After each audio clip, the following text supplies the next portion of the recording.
बच्चों, आज की क्लास में हम एंगल और टाइम का टॉपिक करेंगे। तो आप सभी ने क्लॉक को पढ़ना क्लास 4 में करा हुआ है, सीखा हुआ है।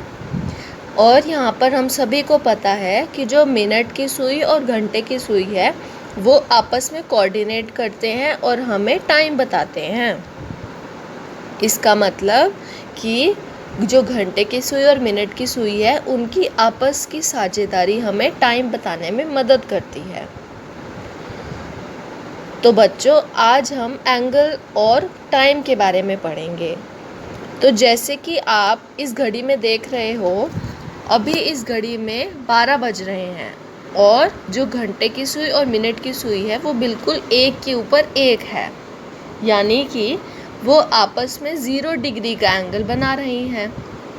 क्योंकि वो एक के ऊपर एक है, उनका कॉमन पॉइंट एक ही है, इसीलिए वो 0 डिग्री का एंगल बना रही हैं। तो अगर मैं आपसे बात करूं कि इस घड़ी में 12:15 हो रहे हैं, यानी कि 12:15 हो रहे हैं, तो आप बताइए मुझे कि कितना एंगल बनेगा। तो बच्चों, अब इस घड़ी में 12:15 बज रहे हैं, यानी कि 12:15। तो अब आप मुझे बताएं कि घंटे की सुई और मिनट की सुई के बीच में एंगल कितना है। तो बिल्कुल आपने ठीक कहा, 90 डिग्री का एंगल ये आपस में बना रहे हैं। अब हमें पता है कि जो ये वाला हिस्सा आप देख रहे हैं, ये वाला हिस्सा, ये 3 बराबर भागों में बटा हुआ है। 3 बराबर भागों में बटा हुआ है।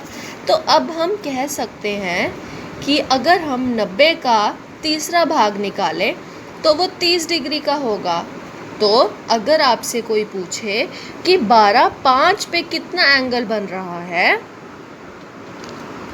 तो आप कहेंगे कि 30 डिग्री का एंगल बन रहा है, क्योंकि हमने 90 का तीसरा भाग निकाला और 30 डिग्री हमें मिला।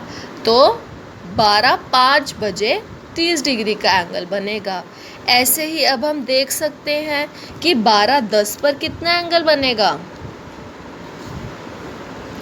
अब बनेगा 30 गुणा 2, यानी कि 60 डिग्री का एंगल, क्योंकि अब हमने उस भाग के 2 भाग लिए, एक भाग 30 और दूसरा 30 का, तो कितना हो गया 60 डिग्री का कोण। अब हमने देखा कि ये दोबारा 90 डिग्री का कोण बन गया है ना, ये 90 डिग्री का कोण बन गया 12:15 बजे। तो ऐसे ही जब हम आगे बढ़ते रहेंगे और हम 30-30 डिग्री बढ़ाते रहेंगे, क्योंकि अगर हमें 12 वाली सुई देखें, 12 पे घंटे की सुई देखें और मिनट की सुई 1 पर देखें, तो उनके बीच का जो एंगल होता है वो 30 डिग्री का होता है। तो जैसे जैसे हम 12 से दूर जाते रहेंगे, वैसे वैसे उतनी ही बार 30 डिग्री हम जोड़ते रहेंगे। तो अब कितना एंगल है, अब है 120 डिग्री का कोण 12:20 पर। ऐसे ही अब आप ये भी बता सकेंगे कि अगर मैं 25 बनाऊँ, 12:25, तो कितना कोण होगा। आप बता सकते हैं कि 150 डिग्री का कोण होगा। 120 में हमने 30 जोड़ा। और फिर आप सभी को ये बात भी पता होनी चाहिए कि 12:30